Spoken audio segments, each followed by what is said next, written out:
साधु की बेटी। बहुत समय पहले की बात है। एक साधु अपनी पत्नी के साथ नदी के तट पर रहता था। उन दोनों की कोई संतान नहीं थी।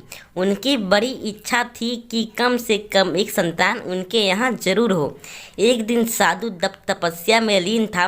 तभी एक चील ने अपनों पंजे में फंसी एक चूहिया उसके ऊपर गिरा दी।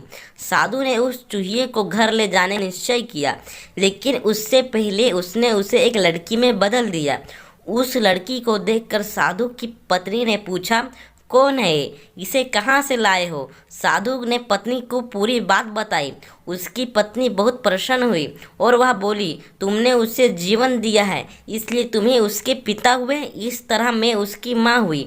हमारे यहाँ कोई संतान नहीं थी, इसलिए भगवान ने इसे हमारे पास भेजा है। जल्द ही वह बच्ची एक सुंदर युवती बन गई।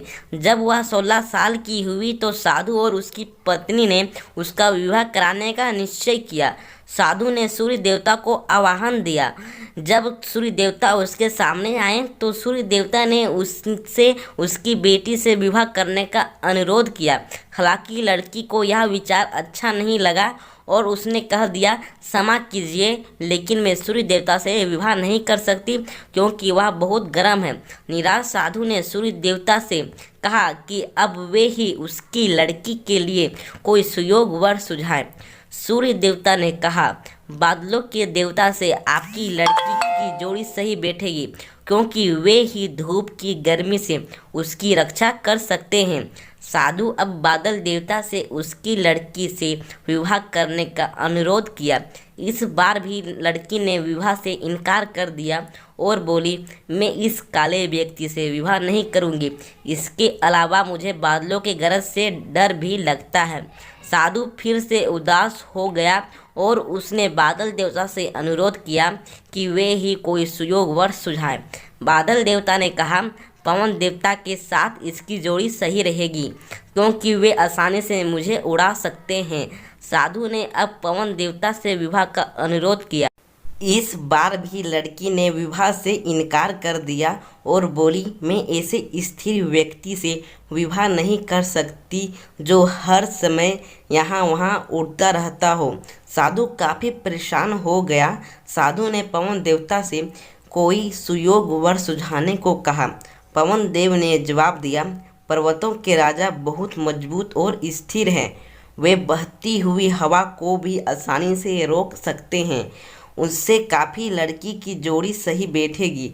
साधु अब पर्वतराज के सामने गया और उससे उसकी लड़की के साथ विवाह करने का अनुरोध किया। हालांकि इस बार भी लड़की ने विवाह करने से इनकार कर दिया और कहा, मैं ऐसे किसी व्यक्ति से विवाह नहीं कर सकती जो इतना कठोर और ठंडा हो। लड़की ने साधु से किसी नरम वर को खोजने को कहा। साधु ने पर्वतराज से सलाह मांगी।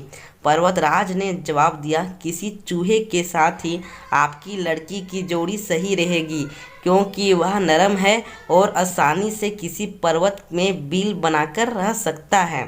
इस बार लड़की को वर पसंद आ गया। साधु काफ़ी हैरान हुआ और बोला, भाग्य का खेल कितना निराला है। तुम मेरे पास एक चूहिया के रूप में आई थी और मैंने ही तुम्हें लड़की का रूप दिया था। चूहिए को रूप में जन्म लेने के कारण तुम्हारा भाग्य में चूहे से ही विवाह करना लिखा था और वही हुआ।